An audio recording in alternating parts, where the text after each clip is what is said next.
Hello, Rebel, GMAN 9, and anybody else who might be tuning in to this particular recap. It is another week done. It's a 2-week week done, if that makes sense. But round 6 is over. And, right, okay, GMAN 9, we need to have a word. Am I going to have to ask you all to start playing nicely with each other? Or what's happening here? Because we're going to get to the results in a minute. But by God, have there been some touchdowns. Performance of the week, straight in here. And if anyone has seen the results, if anyone from the division is keeping an eye on these sort of things, probably no surprises to see that the Bloody Mary Queens have picked that up this week. So it was a win for them against the Orcs of the Watch. And quite a win it was. I don't really know. It was one of those games where I've actually had to go in and take a look to make sure everything was sort of okay and that nothing weird had happened. Because 5-0, that's a lot of touchdowns. So I had a quick look over the game, and I was thinking, well, what's happened here? Is it maybe gone wrong for Ralls there in the first half, and then he's maybe down tools in the second half or something like that? No, absolutely not. This was just 5-0. Now, we talked sort of earlier on in the season about how the Bloody Mary Queens have all of these Agility 5 players, including one that you can see there, Melderian III, who, by the way, here's a good segue. Player of the week goes to Melderian III, who picked up a whopping 7 SPP, and the MVP, as you can see there as well, for good measure, which gave him just the 12 SPP for this week, which is no mean feat at all. So the Bloody Mary Queens with the clean sweep of performance and player of the week, and you're hardly surprised, are you? Here is the game again. So I took a look over the replay, and it was actually the Orcs who had inducements here. They had a bribe, they had a wizard.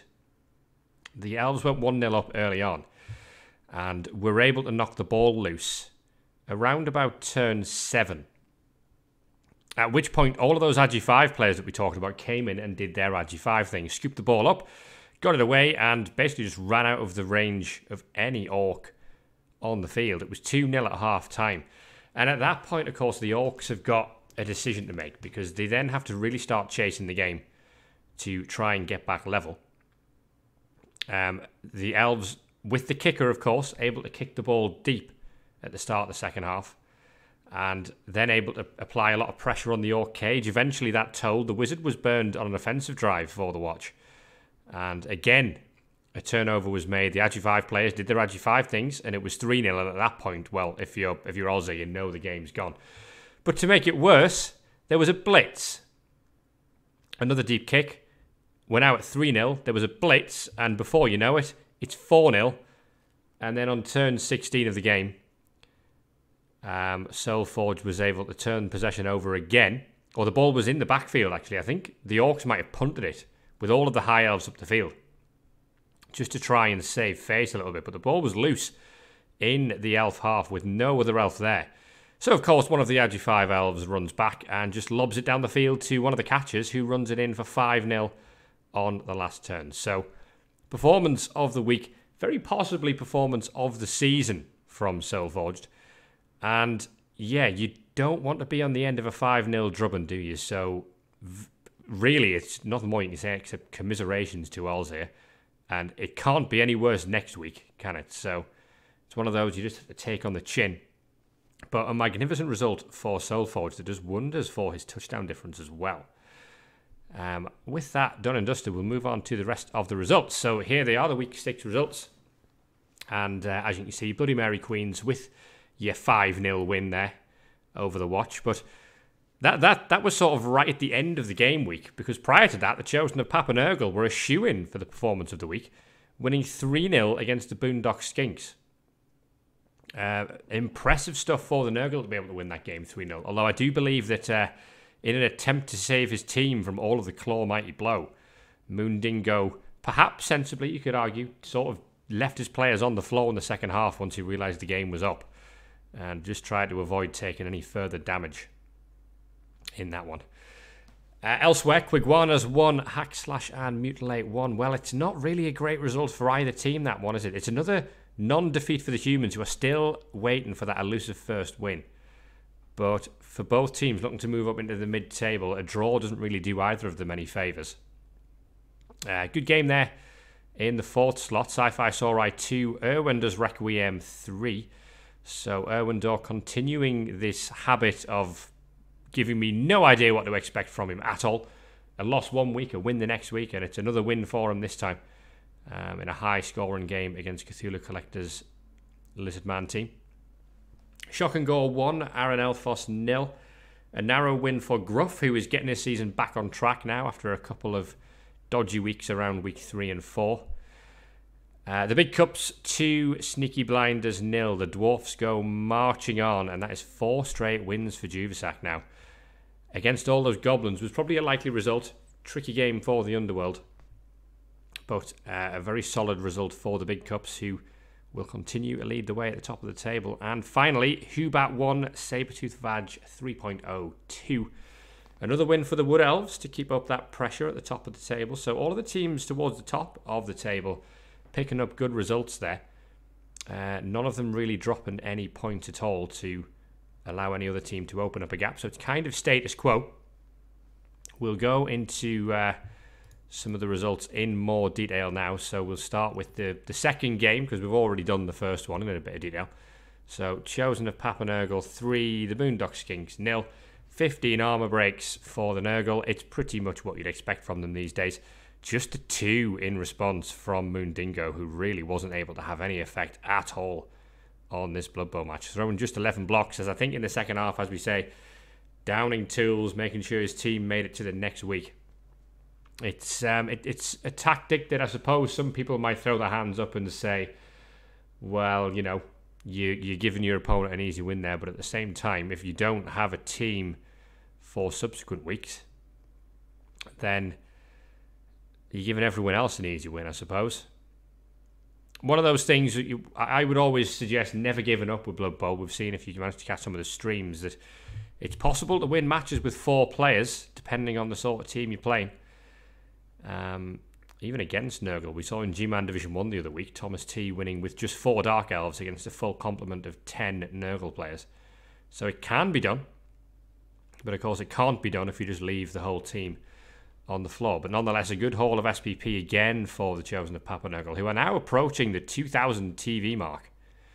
We're going to take another look at them later on in the show, but a very convincing win, and again another result that does wonders for their touchdown difference, which is of course the first tiebreaker in REBBL. Right, so that game at the bottom of the table next. Quiguanas 1, Hack Slash and Mutilate 1. And like we said, not a result that really does favours for either team with regards to trying to improve their league position this season. Here's how it looks. There was one send-off, which was presumably a skink for Quiguanas, but no injuries in this game at all, not even a badly hurt. Neither side managing to inflict a casualty. The Humans did suffer 6 KOs, but they had enough in the locker to pick up the 1-all draw here. 67 blocks is a lot for the Lizards to throw, especially in comparison to 24, so the Humans really struggled to bring a blocking game to this one. But again, only suffering 6 KOs, which is not too bad, all things considered. So it's not a defeat for Jonah. It's also not a defeat for Extreme there. But again, both coaches looking for victories at this stage, and it's not a result that will do anything in particular for their league position. No players actually. In fact, one player leveled from the game.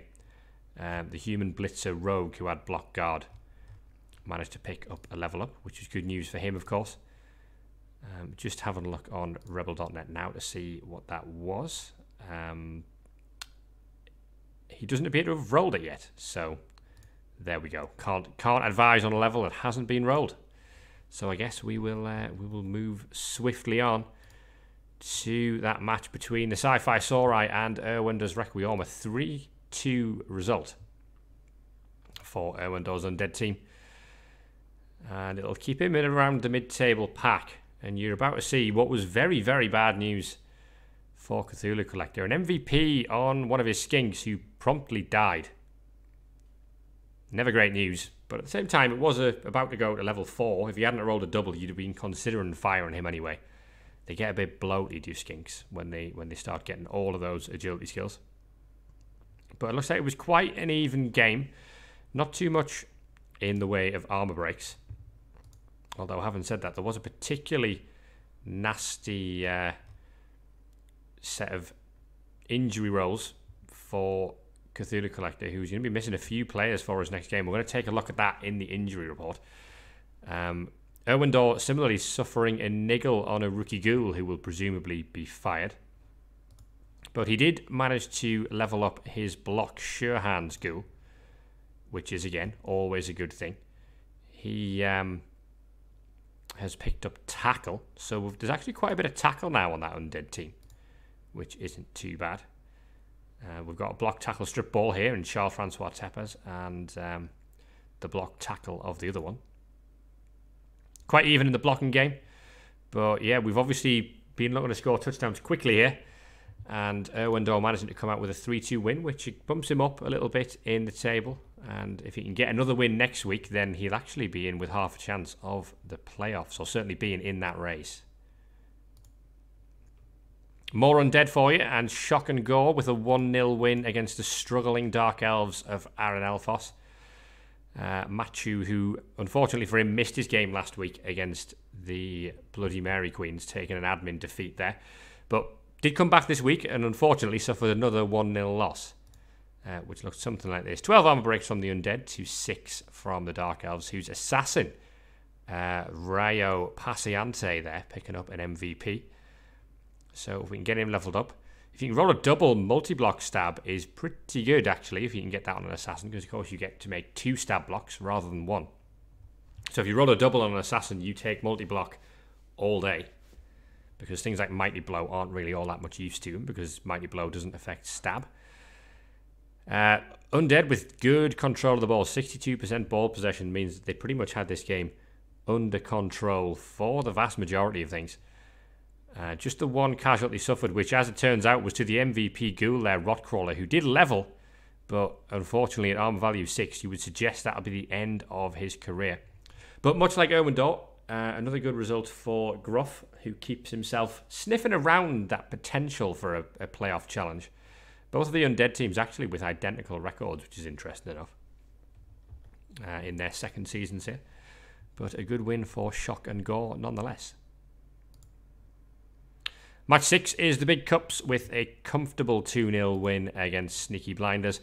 Not a result that I think was ever really in doubt. It was always going to be a tough one for Aroma Sin, who does now finally suffer a first defeat of the season. But it wasn't comfortable for Aroma Sin at all, this one. Look at that, 26 armor breaks from the Dwarves, which I think may well be a new record for GMAN Division 9 this season. I don't think the Nurgle have even managed to rack up that many. Just the 4 in return, so of course Aroma Sin with the claw not able to fire it to try and take out any of those dwarfs, and Juvasak able to pick up a very comfortable victory in the end. Again, 62% ball possession to 25, fully dominant, 8 KOs and 2 casualties for the Big Cups there, which meant that Sneaky Blinders barely able to feel anything approaching a team by the time we reached that second half. All of the injuries were just badly hurt though. That goblin that leveled up, Esme Shelby, also picking up a badly hurt, but the MVP means that thing will level. And it was 1 level for the Big Cups as well. The Troll Slayer obviously had a good game. He managed a couple of casualties there and picked up 4 SPP to level, and we'll take a look at what he got later on, because it's not good news for the rest of you. That is for sure. The final result is another win for the Wood Elves of MB Carmack. Sabretooth Vag with a 2-1 win against the mixed bag that are the Vampires of Hubat. Here's how the game looked.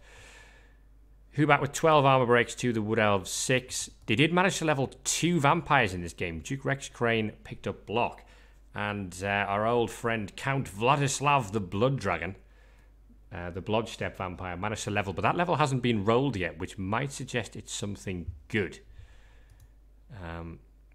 So it was a pass and the MVP for Duke Rex Crane. That Vanity pass working out well for Paolo B.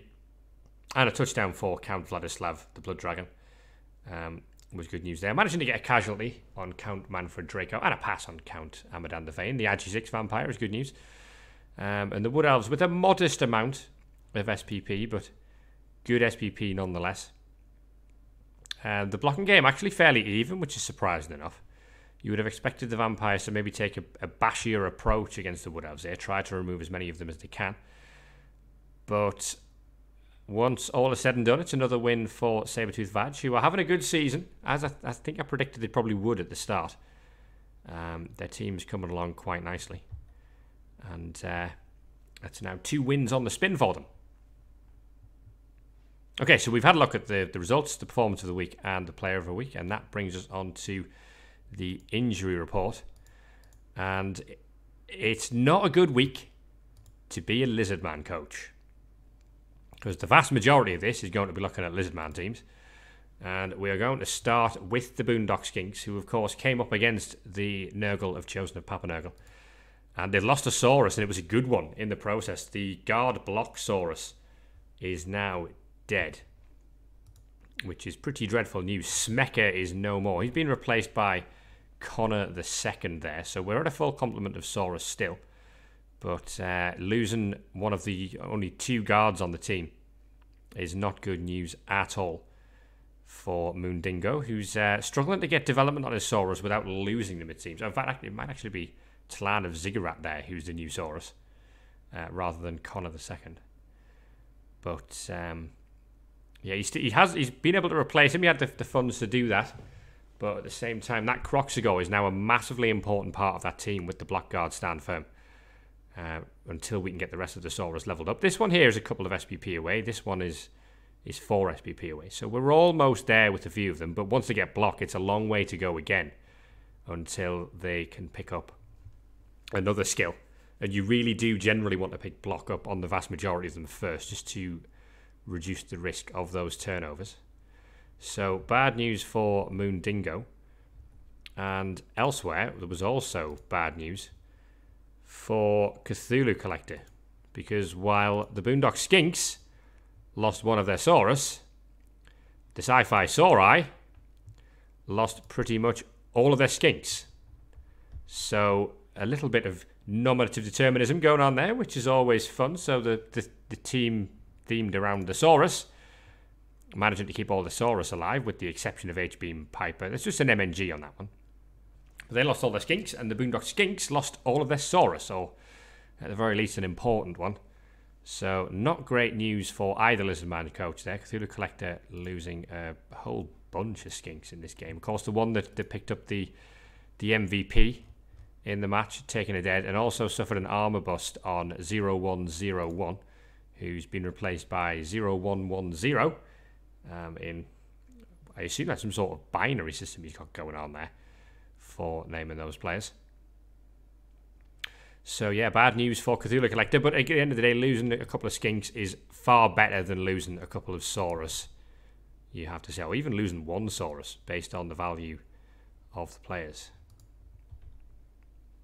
Alright, final player to talk about in the injury report, or player we can't actually look at because he's dead, is from the Watch. It's more bad news for Alzir, unfortunately. Because he has lost his only guard player on the team. So, Cheery Littlebottom, who was only an Orc lineman, but having said that, was the only player on this entire team with guard. He's now dead. Killed at the hands of the High Elves, of all things. Rubbing salt into those particular wounds. And the Watch now did manage to level Reginald Shue here, the Black Orc, thanks to the MVP. And Carrot Iron Founderson will also pick up a level 2. Might well be piling on. We might want a Pommer on the team soon. Pom tackle would be nice for him. But losing the only guard on the team means that when they go into those matchups against the other Strength 4 teams, they might struggle to get the players into positions to make decent blocks if their opponent's able to position their own guard correctly. So a bad week for the Watch, but the only way is up from here. And an Orc lineman is not the end of the world, but just wanted to highlight that it's the only guard gone now from this team. All right, on to the good news section of the report, and it's time for the development report. And while it might have been a bad week if you were Lizards or Orcs, it was a good week if you were the opponents of Lizards or Orcs. And we're going to start with the team of the week, the performance of the week team, the Bloody Mary Queens, who not only did they manage to win a casual 5-0, but they also managed to level 3 players in the process. So 3 of their 4 catchers, Hawthorne Guavathar, Runner Larindias, and the wonderfully named easy name for Haringzord. And they've all leveled up. So we've now got Blodge Agi 5 on Hawthorne Guavathar there, which is a great start. This Runner Larindias is managed to pick up Dodge and a Mighty Blow catcher. Look at that. So we've got something approaching a killer on this team now. Easy name for Haringzord is going to be looking to pick up a few kills and removals and skill himself up again. I think this might be the first instance of Mighty Blow this team may ever have had, actually. But not 100% sure of that. In fact, I'll tell you what, I can check on old REBBL.net in the background here. They've never had a player with Mighty Blow before now, so this is the first one for them. So a very, very good week for Soulforged. The team value now sitting at 1870. So this is, unless I'm very much mistaken, and I don't think I am, the second highest TV team in the entire division now, just behind the Chosen of Papanurgle. And on that subject, we're going to go and have a look at the Chosen of Papanurgle, because they have managed to bloat up even more thanks to that 3-0 victory against the Boondock Skinks with levels for, would you believe it, 3 players. So this is how they're looking now. It's more Claw. Furborn the Persuasive has finally leveled. He picked up a touchdown. Such was the comfortable nature of this victory. So he now has Claw, Mighty Blow. So 3 of the Nurgle Warriors are now Claw, Mighty Blow. 2 of them have Guard. That's bad news for everyone else. Bipolar Gore here picked up Tackle to be something approaching a more mobile kill piece. And Gandalf Mark II picked up Wrestle, which is a nice choice because we can now build that towards something of a ball sacker. Wrestle, Tackle, and maybe something like 2 heads on that player would be quite nice for cage diving or screen splitting, trying to knock the ball away from the opponent. Strip ball as well for playing against those teams that don't have sure hands. All right, the final player, and this is a specific player we're going to look at now. It's from the division leaders, the Big Cups. And their Mighty Blow piling on Troll Slayer, Grong Dock Troll, has managed to level up and roll a double. So he is now Pom Jump Up. So if he wasn't piling on much before, expect him to pile on very, very often now. Because Jump Up means he can just get up and use all of his movement again. Or even make a Jump Up block from standing right next to a player, for example, a dirty player that might go nearby. So it's an ideal skill up to roll. Of course, we've already got Block on a Troll Slayer. We've already got Frenzy. So it's already an excellent surfing threat. But failing that, we can go piling on with Disregard. As long as we can protect him from subsequent fouls. And that just really ups his chances of removing players. It's an excellent skill to roll.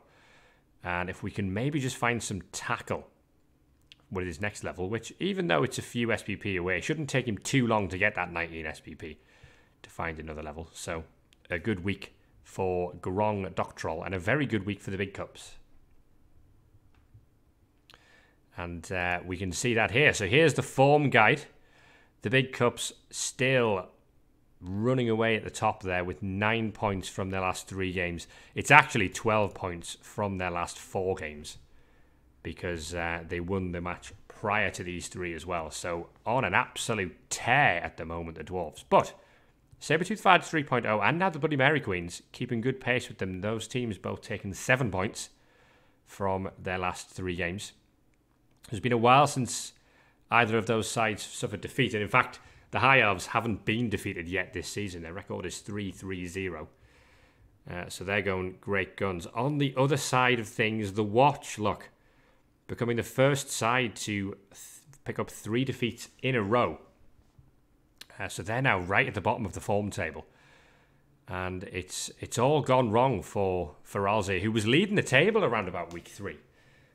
But the wheels have very much come off for him. And at this point, it's just about trying to save the season. The playoffs might be too far gone with the amount of sides above him who were in good form. So it's probably just now about switching the focus to development and trying to pick up some respectable results. You can always try and get involved in spoiling the party of those other teams that are at the top of the table.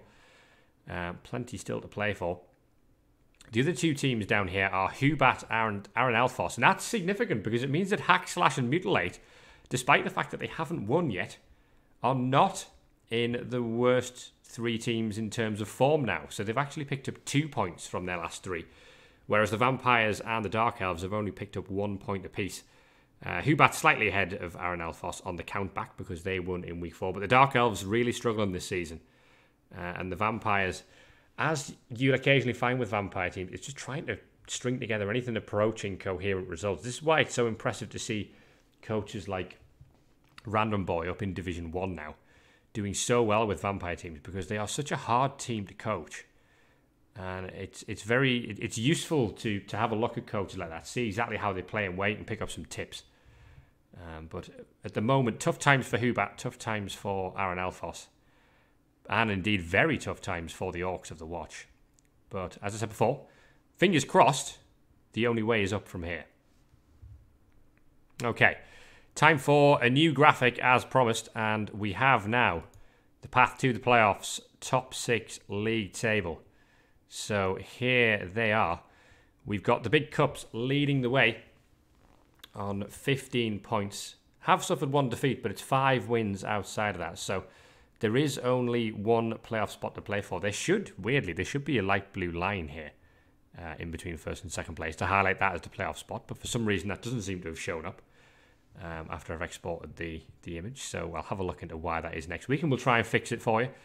But Sabertooth Fadge only a couple of points behind, within striking distance if anything was to go wrong for the big cups. And similarly, the Bloody Mary Queens and the Chosen of Papa Nurgle also within 1 win of that playoff position.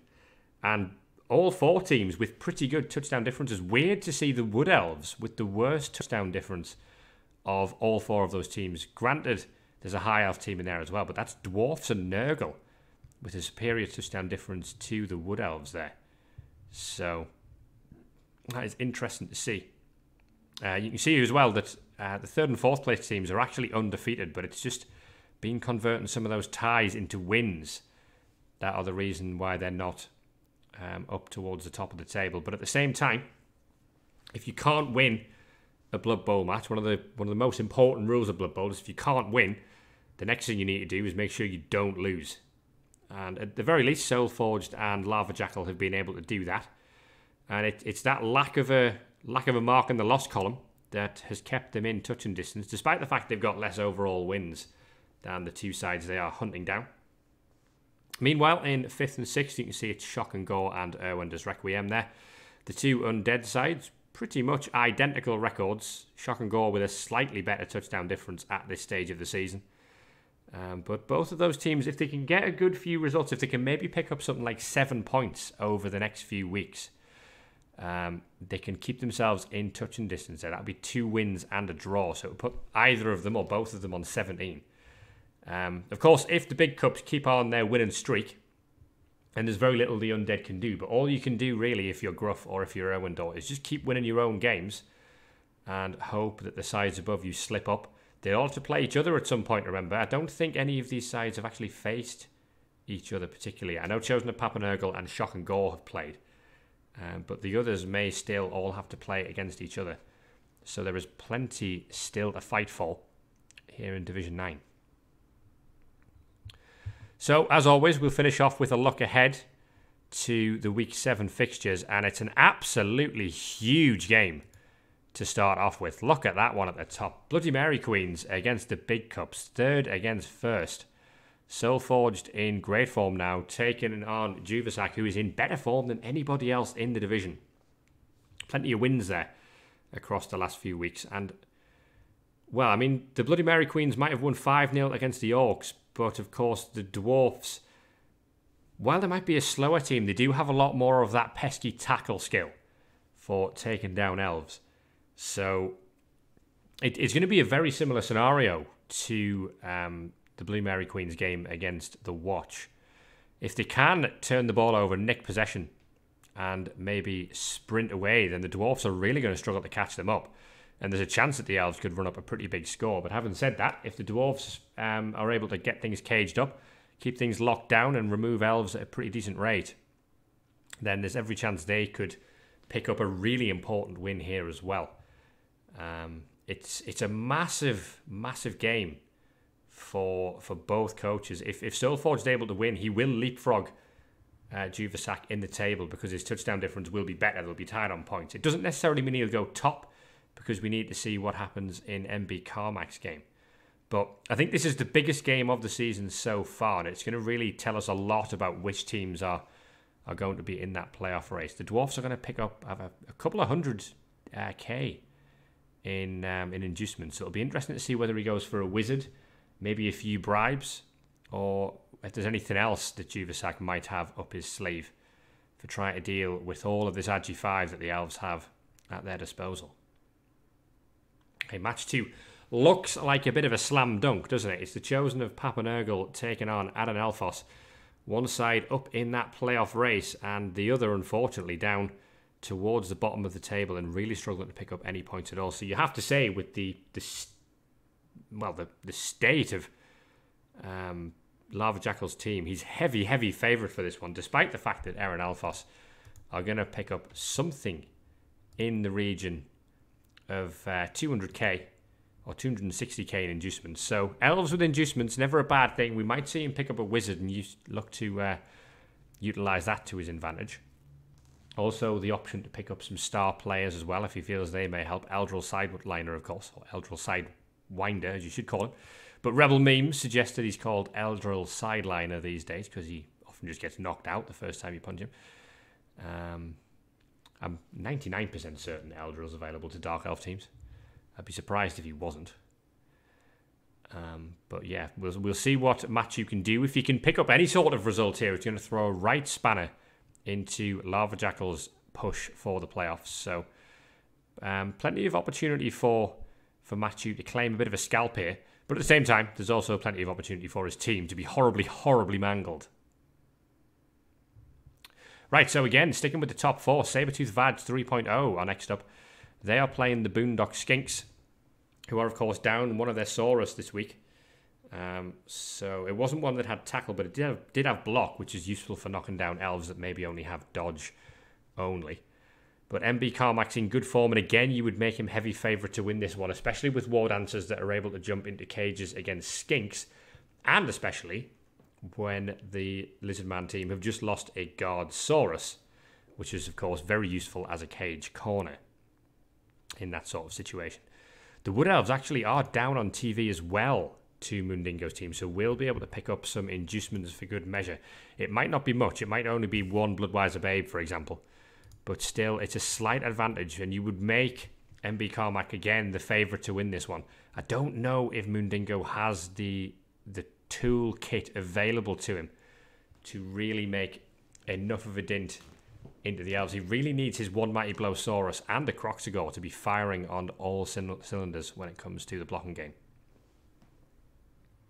Game 4 is Sci-Fi Saurite taking on Shock and Gore, so it's pretty much a repeat trick for Cthulhu Collector. Having lost 3-2 to one Undead team, he gets a chance to amend for his mistakes or treat that other game as a practice run as he takes on Gruff's Shock and Gore.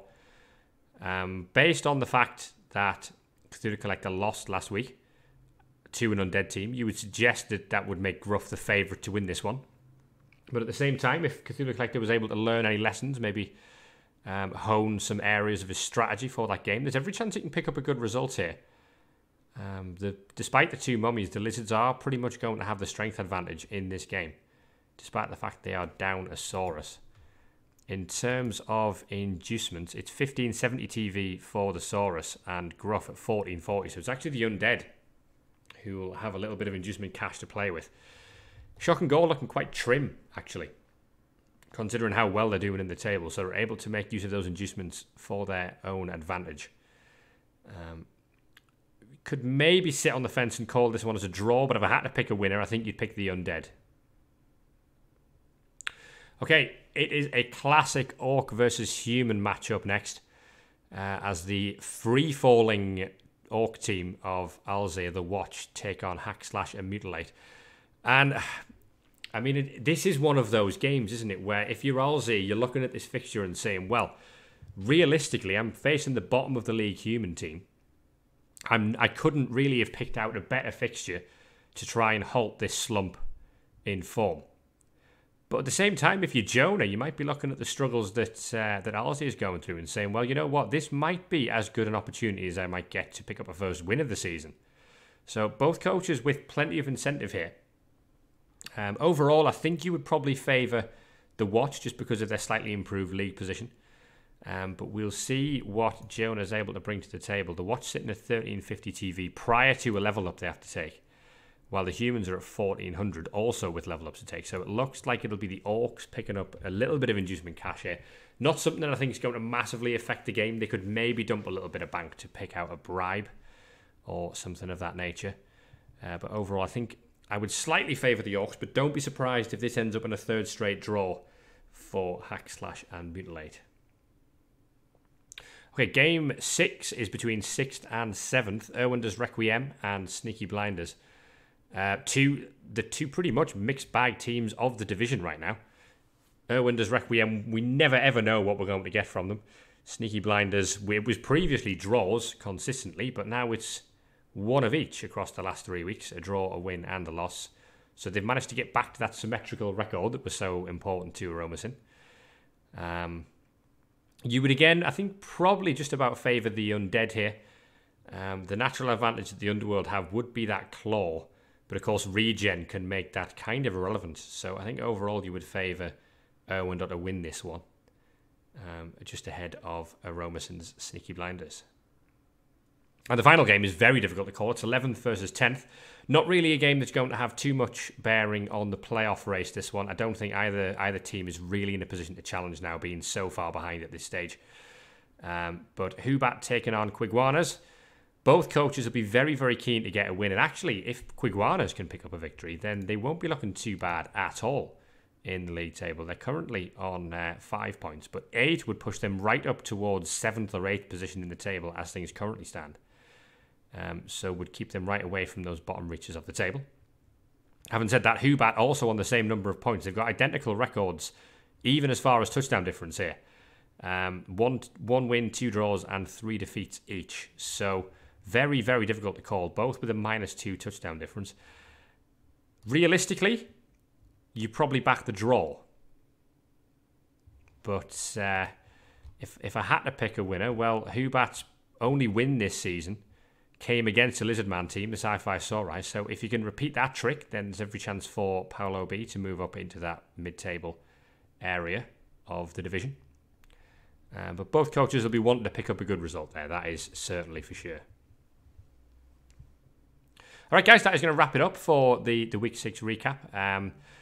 Obviously, we've had the Christmas and New Year break now, so we're back to 1 week to get your games played. I hope everyone did have a good Christmas and New Year, of course, and is back refreshed and ready for this second half of the season. It's the real push towards the playoffs now.